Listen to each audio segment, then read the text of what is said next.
First, let's start with this case. I-28F have been working in tech for the past 6 years and make decent money. I'm not wealthy by any means, but I live comfortably and can afford some luxuries. My cousin, 32F, got engaged last year, and everything seemed normal until about 2 months ago. I started getting strange calls from various wedding vendors asking about payment schedules. I was confused until one of them mentioned that my cousin had given them my contact information as the person handling all the financial arrangements for her wedding. I immediately called my cousin to ask what was going on.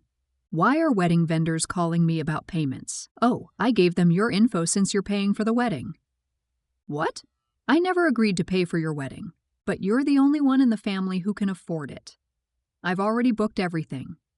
The venue alone is $45,000, and my dress is being custom made. It's going to be amazing. I'm not paying for your wedding. This is insane. You never even asked me. Don't be selfish. You make so much money, and family helps family. I've already told everyone you're covering it. I hung up and immediately contacted all the vendors I had numbers for to clarify that I had never agreed to pay for anything. That's when I found out she hadn't paid a single deposit and had just been using my name to secure bookings. The next day, I got a call from my boss. So, I just had an interesting conversation with your cousin. Oh no, what did she say? She claimed you've been stealing money from your family to fund your lifestyle. She demanded I fire you and give her access to your employment records. I'm so sorry about this. She's angry because I won't pay for her wedding. Don't worry about it. I've already reported her to HR for harassment. This is completely inappropriate. The whole thing blew up when vendors started demanding their deposits. Her fiancé found out about everything when the venue called him directly. Apparently, my cousin had told him that I had enthusiastically offered to pay for everything as an engagement gift. Her fiancé called me to verify the story. I never offered to pay for anything. This is the first I'm hearing about all of this.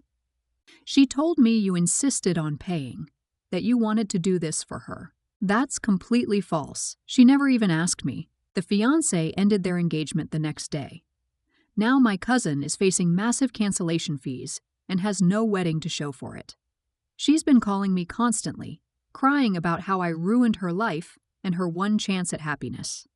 My aunt, her mom, is also saying I should have just paid for it since I have the means, and now my cousin is heartbroken and in debt. I know I didn't create this situation, but seeing her so devastated makes me wonder if I should have handled it differently. Let's start judging. You're not in the wrong. Your cousin is delusional and entitled. She committed fraud by using your name without permission. You didn't ruin her life. She ruined it herself with her ridiculous assumptions and lies. Her fiancé dodged a bullet. You're not in the wrong. The audacity to assume someone else would pay for your wedding without even asking them is insane. Then to try to get you fired? She deserves everything that happened to her. You're not in the wrong. Play stupid games, win stupid prizes. She tried to commit fraud and it backfired spectacularly. Don't feel guilty. This is 100% her fault. You're in the wrong. Family is family. If you really make good money, you could have helped her out, even partially. Now she's in debt and alone. Sometimes being right isn't worth the cost to relationships. Next up, I, 26, let my mom, 52, borrow my car one Tuesday morning when she said she needed to run some errands. She claimed she just needed to go grocery shopping and pick up her prescriptions. I had no reason not to trust her, as she'd borrowed my car before without issues. Around 9 p.m. that night, I got a call from the police. Ma'am, are you the owner of a 2022 Honda Civic license plate? Yes, that's my car. What's wrong? Your vehicle has been involved in an accident. The driver has been arrested for driving under the influence. I rushed to the scene, which was 2 hours away from our town near a casino. My car was totaled, wrapped around a light pole. Thankfully, no one else was involved or hurt. My mom was already in custody. The next day after she was released, she called me. This is all your fault. If you had better insurance, this wouldn't be a problem. Me, my fault? You stole my car to go gambling and got drunk. You could have killed someone. Don't be so dramatic. Anyway, you need to buy me a new car. I need something to drive. Are you kidding?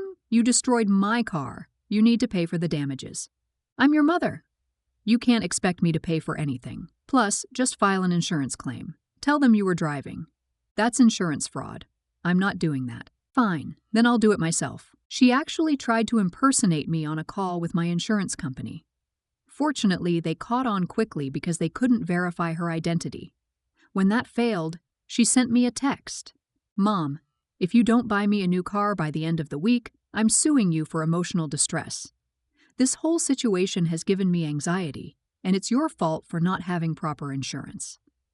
I showed the text to my lawyer friend, who advised me to sue her first for the damages to my car and the attempted insurance fraud. We went to court, and obviously I won. The judge was not impressed with her behavior at all. Now she has to pay me for the car, got a huge fine for the DUI, lost her license, and can't afford another vehicle. She's been telling everyone in the family that I'm a horrible daughter who would sue her own mother. My younger sister thinks I went too far and should have just let it go, since she's still our mom. The thing is, I don't feel bad about suing her, but the family drama is intense. My aunt keeps sending me links to articles about forgiveness, and my grandmother won't speak to me. Let's start judging. You're not in the wrong. Your mom committed multiple crimes and tried to commit more. She could have killed someone driving drunk. Then she tried to commit insurance fraud? The audacity to demand you buy her a car after that is insane. You're not in the wrong. Having a child doesn't give you the right to steal their car, drive drunk, and commit fraud. Actions have consequences, even for parents. You're not in the wrong. Your mom needs a serious reality check. She's lucky no one got hurt in the accident. The fact that she showed zero remorse and tried to scam you afterward shows this was the right call. Next up, I, 29 Yims, work at a software company where until recently I shared an office with my coworker, 27 Ying. We were friendly, but not close friends outside of work. He made good money, around $95,000 a year.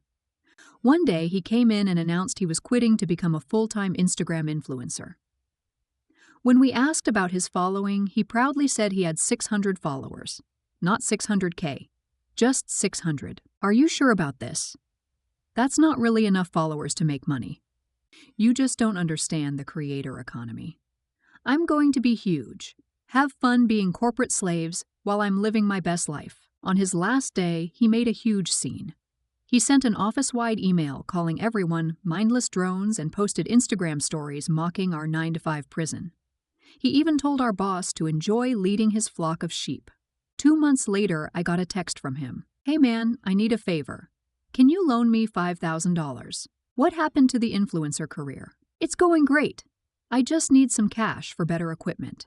Once I get that, the sponsors will come rolling in. Sorry, I don't feel comfortable lending that much money. Come on, you make good money.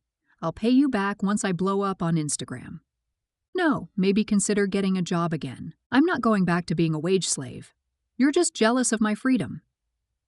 A week later, I saw he'd started a GoFundMe. His post claimed he was being financially bullied out of pursuing his dreams by toxic corporate culture. He even mentioned how his former friends, meaning me, refused to support his journey. Someone who knew him shared screenshots of his old LinkedIn, where he bragged about his salary, along with his recent posts mocking office workers. The contrast between his struggling artist story and his actual situation went viral in our local community. GoFundMe shut down his campaign for misrepresentation. Last week, he actually tried to get his old job back. Please put in a good word for me with HR.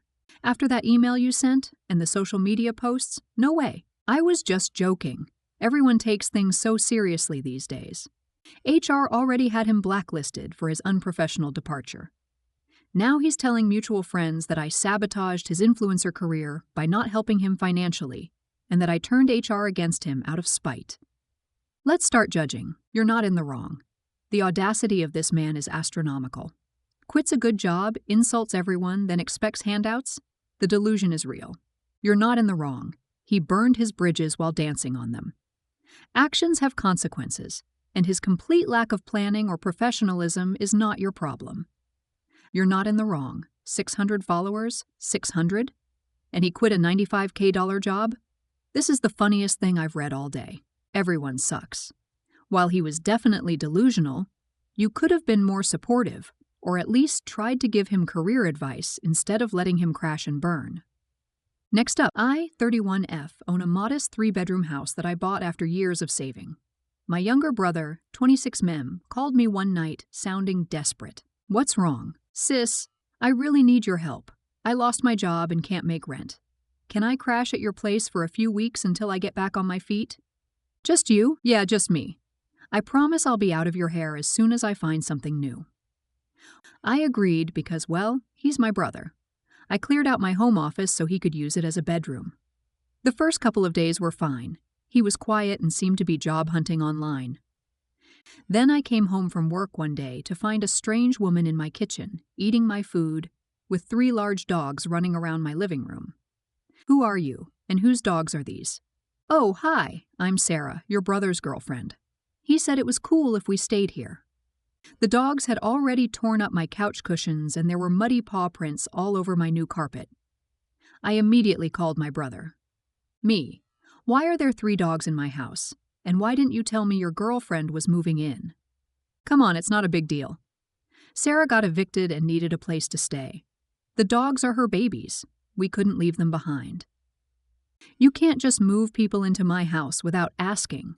We're family. You have all this space to yourself anyway. Stop being so selfish." Over the next few days, things got worse. They were eating all my food without replacing anything. The dogs weren't house-trained and were having accidents everywhere. My water bill arrived and it was $300 higher than normal. Turns out they were filling up a kiddie pool in the backyard for the dogs every day. I sat them both down for a serious talk. "This isn't working. You need to find another place to live. I'm giving you 1 week." "You can't kick out your own brother. It's your duty to help family." "Yeah, and we have tenant rights now." "Me, you've never paid a cent in rent. You're not tenants."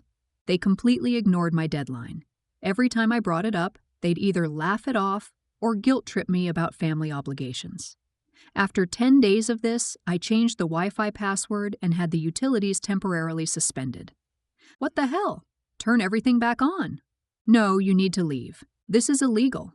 I'm calling the cops."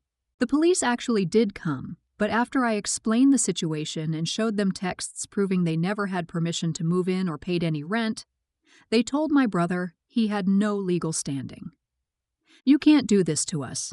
Where are we supposed to go?" "That's not my problem anymore." They finally left, but not before the dogs destroyed more of my furniture and Sarah accidentally spilled wine all over my dining room rug.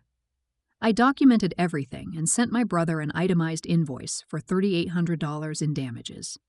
The next day, I got a string of angry texts from him saying Sarah had dumped him because he couldn't provide a stable home.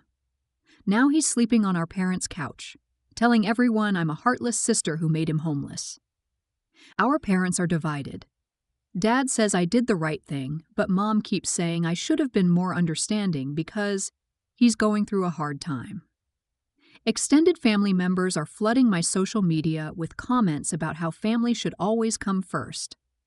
I also found out that my brother's rough patch was actually him getting fired for stealing from his workplace, which he conveniently forgot to mention when asking to stay with me. Let's start judging. You're not in the wrong. Your brother is a manipulative mooch who took advantage of your kindness. Moving in extra people and pets without permission is completely unacceptable. You're not in the wrong. He lied about his situation, moved in his girlfriend without asking, let her dogs destroy your property, and then had the audacity to claim tenant rights. The entitlement is astronomical. You're not in the wrong. Family should always come first goes both ways. Where was his concern for family when he was disrespecting your home and stealing from you?